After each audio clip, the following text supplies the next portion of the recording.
তাজা খবর, মুর্শিদাবাদ বেলডাঙাতে চালু হয়ে গেল ব্যাটারির কারখানা। হ্যাঁ, আপনারা ঠিকই শুনেছেন, টোটো গাড়ির ব্যাটারি চালু হয়ে গেল একদম বেলডাঙা পেট্রোল পাম্প, যে আয়শা সিদ্দিকা মাদ্রাসা তার অপোজিটেই কিন্তু এই কারখানা। আপনাদেরকে একটু ক্যামেরাটা ভালোভাবে ঘুরে দেখাই। এই যে দেখতে পাচ্ছেন সামনেই কিন্তু মাদ্রাসা, আর তার অপোজিটে এই কারখানায়। আপনাদেরকে একটু ড্রোনের মাধ্যমে দেখাই, একটু বুঝতে সুবিধা হবে আপনাদের। এই যে সামনে দেখতে পাচ্ছেন ডান দিকে আয়শা সিদ্দিকা মাদ্রাসা, তার বাম দিকে দেখতে পাচ্ছেন এই যে সিধা চলে যাচ্ছে একদম কর্কেটের যে বড় একটা ঘর দেখতেই পাচ্ছেন আপনারা। চলে আসুন অবশ্যই। আচ্ছা, কেউ যদি আপনার এরকম কাজ যদি শিখতে আসে তা আপনি হ্যাঁ, যদি আমাদের কাছে কোনো স্টুডেন্ট কাজ শিখতে আসে, আমাদের চারখানা মিস্ত্রি আছে, পেস্টিং মিস্ত্রি আছে, যারা প্লেটের কাজ শিখবে তাদেরকে প্লেটের কাজ শেখানো হবে। যারা হয়তো পুরোনো ব্যাটারি রিপেয়ারিং এর কাজ শিখবে তাদেরকে রিপেয়ারিং করা শেখানো হবে। কেউ যদি মনে করে যে আমি দাদা নতুন ব্যাটারি নিয়ে বিজনেস করতে যাবো, সে নতুন ব্যাটারি নিয়ে বিজনেস করতে পারে। কেউ যদি মনে করে যে আমাদের ক্রাফট ব্যাটারি আছে, ওগুলোকে নিয়ে এসে আমরা এখান থেকে রিপেয়ারিং করে নতুন করে আবার নিয়ে যাবো, তাদেরকেও সেই কাজ করানো হবে। এভরিথিং আমাদের এখানে প্লেট থেকে আরম্ভ করে ব্যাটারি, লেড অ্যাসিড ব্যাটারি, যত যা কিছু আছে আমার এখানে করে দেওয়া হবে। তো ভাইজানরা আপনারা সবই শুনতে পেলেন। আমার মোবাইলের ডিসপ্লেতে মোবাইল নম্বর দেওয়া থাকবে, আপনারা যোগাযোগ করতে পারেন, কোনো সমস্যা নাই। কেউ যদি কাজ শিখতে চান তা আসতে পারেন, কোনো সমস্যা নাই একদম। এই যে দেখতে পাচ্ছেন একটা বিশাল বড় কিন্তু ব্যাটারির কারখানা, আর সামনে যে ব্যাটারিটা দেখতে পাচ্ছেন এটার একটা সেলফ খারাপ হয়ে গেছে, এটাকে রিপেয়ারিং করা হবে। তো এখানে নতুন ব্যাটারি তৈরি করা হয়। তো আপনারা কেউ যদি কাজ শিখতে চান, আমার মোবাইলের ডিসপ্লেতে নম্বর দেওয়া আছে, অবশ্যই যোগাযোগ করতে পারেন। আর এটা হচ্ছে চার্জিং রুম, দেখতে পাচ্ছেন কতগুলো ব্যাটারি চার্জে লাগানো আছে। আর কেউ যদি নতুন ব্যাটারি নিতে চান তা এই নম্বরে কল করবেন, পেয়ে যাবেন। তো আমাদের মুর্শিদাবাদ বেলডাঙাতে কিন্তু ব্যাটারির কারখানা চালু হয়ে গেছে। তো দাদাকে জিজ্ঞেস করব যে এই মেশিনটার কাজ কি? এটা হচ্ছে চার্জার মেশিন। এতে আপনার 50টা থেকে 70টা ব্যাটারি আপনি চার্জ দিতে পারবেন একসাথে? একসাথে। আচ্ছা, আর এইসব গুণে? এগুলো জলে তো আমাদের অ্যাকচুয়ালি অ্যাসিড আর লাগে, ডিস্টিল ওয়াটার লাগে। তো ডিস্টিল ওয়াটার আমাদের নিজস্ব প্ল্যান্ট, এই নিজস্ব প্ল্যান্টে আমরা ডিস্টিল ওয়াটার বিক্রিও করি, এবং ডিস্টিল ওয়াটার ব্যাটারিতে যেটা লাগে সেটা লোড করে আমরা ব্যাটারিতে দিই। আচ্ছা, এইদিকে? আচ্ছা, এটা হচ্ছে চার্জিং, মানে এমনি যারা টোটো হয়তো ব্যাটারি ক্যাপাসিটি কমে গেছে বা ব্যাটারি সেলফ নষ্ট হয়ে গেছে, ওইসব সেলফগুলো আমরা ঠিক করে দিই। এটা হচ্ছে চার্জিং, সেই মানে শর্ট সাইজে যে চার্জ করা হয় সেটা এখান থেকে করা হয়। বা ব্যাটারি যেটা আপনার ওই চেক করতে হয় যে গ্যাভিটি কত আছে বা আরো কত পরিমাণে অ্যাসিড দিলে গ্যাভিটিটা বাড়বে, সেটা করা। এটা হচ্ছে আমাদের ইলেকট্রিক ভাট্টি।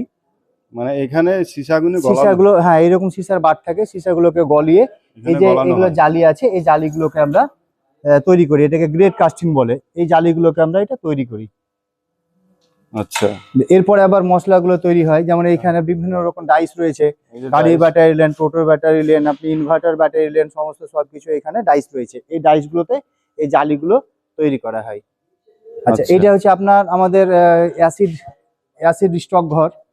এখানে অ্যাসিড এটা অ্যাসিড স্টক রাখা হয়। আচ্ছা, আর এটা? আর এটা হচ্ছে আমাদের কিউরিং চেম্বার। Curing chamber? হ্যাঁ, কিউরিং চেম্বার মানে এই যে এখানে আপনার আছে, এই যে এইখানে হিট দিয়ে প্লেটগুলোকে শুকানো হচ্ছে। এই দেখেন, আসুন। আচ্ছা, এই যে প্লেটগুলোকে এখানে হিট দিয়ে শুকানো হচ্ছে। অনেক সময় প্লেট যদি না শুকানো হয় তো দাদা কি এর ডেনসিটিটা কমে যায়, অনেক কারণে প্লেটের চার্জ ভালো ধরে না, যার জন্য এই ঘরে প্লেটগুলোকে শুকানো হয়। ব্যাটারির মেইন জিনিস হচ্ছে এটা প্লেট। প্লেট। এটা ফিলিং রুম, এখানে ফিলিং করা হয়। আচ্ছা, পাশের রুমটা? পাশের রুমটা আমাদের হচ্ছে যে প্লেট, যে প্লেট দুই ধরনের হয়, একটা হচ্ছে গ্রিন প্লেট, নন চার্জিং, একটা চার্জিং। গ্রিন প্লেট যেটা হয় সেটাতে চার্জে বসানো হয় না, এটা এখন চার্জে বসানো আছে, এটা চার্জিং ঘর। এবার দেখে প্লেটগুলো চার্জিং করা হয়, এটা প্লেট চার্জিং করা হয়, এটা চার্জিং ঘর। আচ্ছা, চলে চার্জিং রুম এটা। এটা আমাদের ইনভার্টার, আর এটা হচ্ছে আমাদের চার্জার। এতে প্রায় 200 খানা ব্যাটারি একসঙ্গে চার্জ হবে, এটা চার্জার।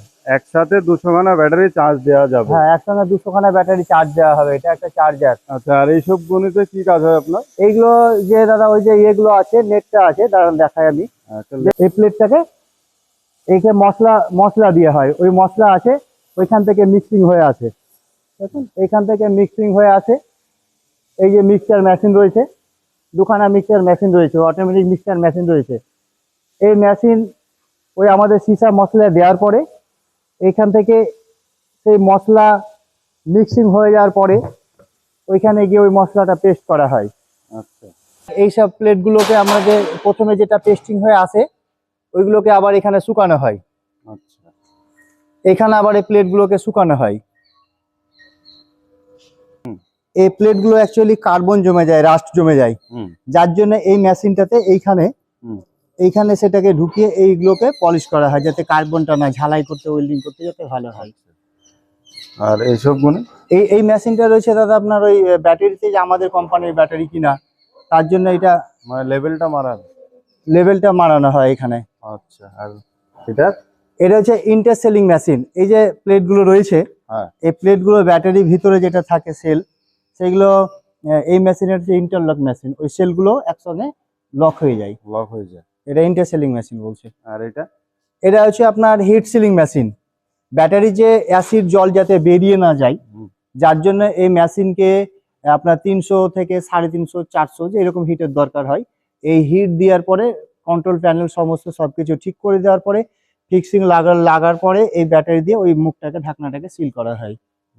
এখান থেকে আপনাদের ফিনিশিং হয়ে যায়? না, এখান থেকে ফিনিশিং হয়ে যায়। প্রথমে যে বক্সগুলো আছে এই বক্সগুলোকে আপনার এই মেশিনটা, এটা হোল পাঞ্চিং মেশিন।